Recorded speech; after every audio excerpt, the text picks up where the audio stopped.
Good morning everyone, welcome back to my channel. আমার simple লাইফস্টাইলে তোমাদেরকে জানাই আরও একবার অনেক স্বাগত, অনেক ভালোবাসা। তো তোমরা সবাই কেমন আছো? আশা করছি তো খুব খুব খুব ভালো আছো, আর আমিও বেশ ভালো আছি। তো আজকে হলো রবিবার, তো ঘুম থেকে উঠে সমস্ত বাসি কাজকর্ম সেরে একদম ফ্রেশ হয়ে পুজো টুজো দিয়ে চলে এসেছি রান্নাঘরে। তো যেহেতু রবিবার, আজকে একটু স্পেশাল মেনু আছে টিফিনে। তো এই যে রোজ দিন তো কর্তামশাই বাড়ি থাকে না, একমাত্র রবিবার ছুটি পায়, তো মাঝে মধ্যে রবিবারও ছুটি থাকে না। ওই জন্য না এই তড়কা বলো ঘুগনি বলো আনাই থাক, মানে ঘুগনি বলছি, মটর বলো আনাই থাকে জানো তো বাড়িতে। কিন্তু কিছুতেই মানে করে ওঠা হয় না, আর মা এগুলো করবে না, মা বলে আমি পারি না তুমিই করো। ওই জন্য না ঠিক ওই জন্য সকালবেলার টিফিনে আর কি হয় না। তা ছুটির দিন ভাবলাম আজকে যখন বাড়িতে আছে তো চলো ওই জন্য তড়কা করবো। আর এই তড়কাটা কিন্তু দুদিন আগে ভেজানো জানো তো। ভেবেছিলাম শনিবার দিনকে করব, কিন্তু ও বললো না থাক, আর এখন তো ভাত খেয়ে ডিউটি যাব, তো কখন আর খাবো, ওই জন্য কালকেই করো, মানে রবিবারের কথা বলছে। তো এই যে তড়কা তো বানিয়ে নিয়েছি, আর একদিকে রুটি। তো এই যে রুটিটা এটাই লাস্ট, আসলে 4টে রুটি করেছি জানো তো, ছেলের 2টো বরের 2টো, আর আমার জন্য মায়ের জন্য। আর সকালে বাবু টিফিনে নিয়ে গেছে, তো সেগুলো তো মা করেছে। তো এই যে এখন কর্তামশাই বসে আছে, একটু বেরাবে, তো ওকে এখন দিয়ে নিচ্ছি টিফিনটা। আর দেখো দুজনে মিলে কি করছে, ওটা তো এখন ঘুম থেকেই ওঠেনি, অনেক কষ্টে ওটাকে তোলা হলো, কিছুতেই উঠতে চায় না জানো না সকালবেলা। যদি স্যার আসে ডাকতে ডাকতে ডাকতে ডাকতে তারপরে গিয়ে ওঠে। আর কত রাতে ঘুমায় জানো না, অনেক রাতে ঘুমায়, প্রায় 1টা 1:30 নাগাদ। যতক্ষণ আমরা না ঘুমাবো ততক্ষণ ঘুমাবে না, রোজটা দিন একই করতে থাকে ও, কি আর বলবো তোমাদেরকে। তো যাই হোক বন্ধুরা, টিফিন তো খাওয়া কমপ্লিট, এই যে চলে এসছে এখন রান্নার ধারে, রান্নাটা করবো জানো তো। তো যেহেতু রবিবার ভাবছিলাম টিফিন করবো, এই বাবা কখন রান্না করব, একটা মনের মধ্যে টেনশন কাজ করছিল। কিন্তু দেখি না, সব টাইম মতনই, মানে যেমন প্রতিদিন যে টাইমেই শেষ হয় কাজকর্ম, বরঞ্চ তার তো বন্ধুরা যেটা বলছিলাম, আজকে আরও তাড়াতাড়ি কাজ শেষ হয়ে গেছে। আমি তো অবাক, কী হলো ব্যাপারটা, আজকে টিফিন করতে হলো, টিফিন বানালাম, তারপরেও যে তাড়াতাড়ি রান্না হয়ে গেল। তো যাই হোক বন্ধুরা, ওদিকে দেখো মাছটা বসিয়ে দিয়ে এসেছি, আর একদিকে ওই যে উচ্ছে কুমড়োর বটি যেটাকে বলে, এই বাড়িতে বটি কী জিনিস আমি বলতে পারবো না, ও শুনতে শুনতে আমারও অভ্যাস হয়ে গেছে। তো যাই হোক ওই তরকারিটা বসিয়ে দিয়ে এসেছি, আর এসে জামা কাপড় তো সকালেই কেচেছিলাম, কিন্তু মেলার টাইম পাইনি জানো তো। তো প্রথমে দেখি ওয়েদারটা ভালো ছিল না, কেমন মেঘলা মেঘলা ওয়েদার ছিল, তারপরেও একটু হালকা হালকা রোদ উঠেছে। এই যে এখন জামা কাপড়গুলো মেলে নিচ্ছি, তারপরে চলে যাব আবারও রান্নার ধারে।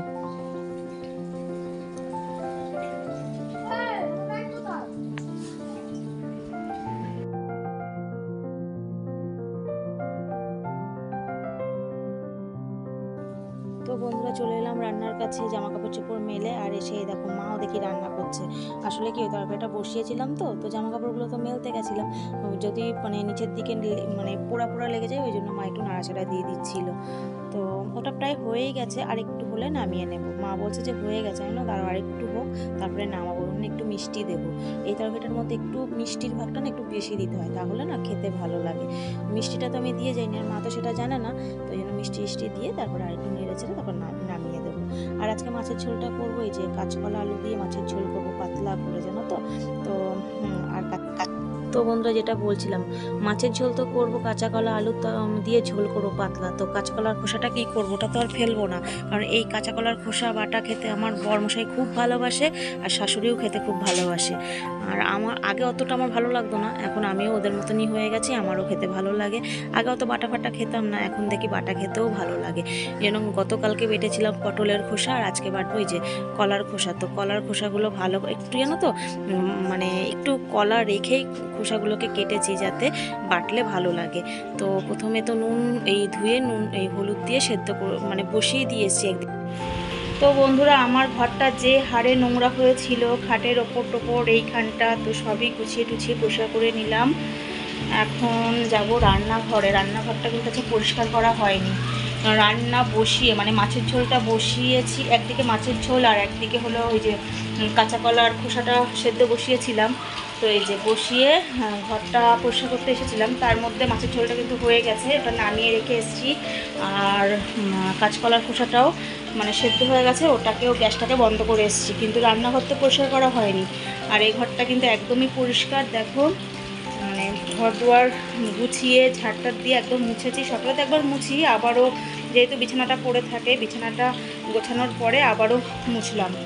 আর এদিকে জল সবে সবে এসছে, 12টা কিন্তু বাজেনি, 5 মিনিট বাকি। তো এই দেখো রান্নাঘরের অবস্থা কিন্তু খারাপ। তো চলো রান্নাঘরটা পরিষ্কার করে নিই।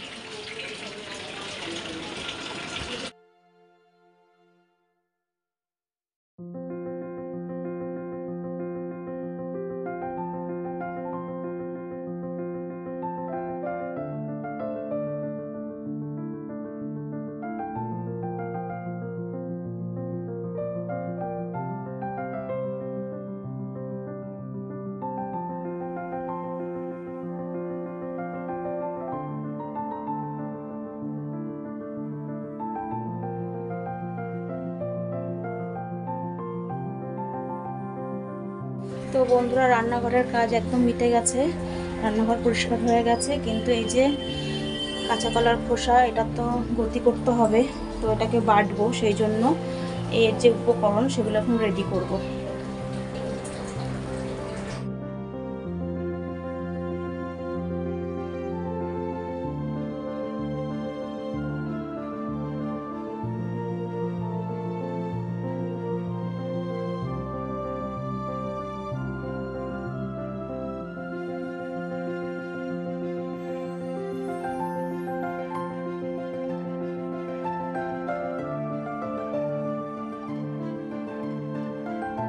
তো বন্ধুরা বাটাবাটি কমপ্লিট।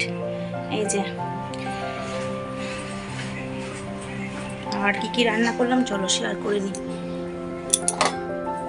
এটা কাকি শাশুড়ি দিয়ে গেছে কি একটা তরকারি। এই যে মাছের ঝোল, একদম পাতলা করে মাছের ঝোল, কালকে সেই চাটনি বেঁচে যাওয়া। আর এদিকে আছে যে মাছের তেল ছিল একটুখানি, সেই মাছের তেল আর এই কুমড়োর বীজগুলো মা দিয়ে দিয়েছে, তো আমি এই তেলের মধ্যে দিয়ে দিয়েছি, মানে ধুয়ে রেখেছিল এমনি ভাজার জন্য, তো আমি মাছের তেলের মধ্যে দিয়ে দিয়েছি। আর এই দেখো উচ্ছে কুমড়োর নীলবন্ধন, উচ্ছে কুমড়োর বটি এই বাড়িতে এটা বলে। তো চলো এইগুলো আমাদের দুপুরবেলার আজকের মেনু। তো বন্ধুরা কাজকর্ম একদম শেষ, স্নান সবারই কমপ্লিট। বরমশাই ছেলে দুজনে মিলে গাড়িটাকে ভালো করে ধুলো বাইরে জল দিয়ে, আর ওখান থেকে দুজনে স্নান করে এসছে। আমিও স্নান করে নিয়েছি, মাকে খেতে দিয়েছি, মার খাওয়া হয়ে গেছে। তারপরে এই যে ছেলেকে খাওয়াচ্ছি, আর বরকে বললাম ওকে খাইয়ে নাও, বললো হ্যাঁ ঠিক আছে ওকে খাইয়ে নাও, তারপর দুজনে মিলে খাবো। তো চলো আজকে ভিডিওটা এই পর্যন্ত, আজকে আসি, দেখা হবে কালকে, টাটা।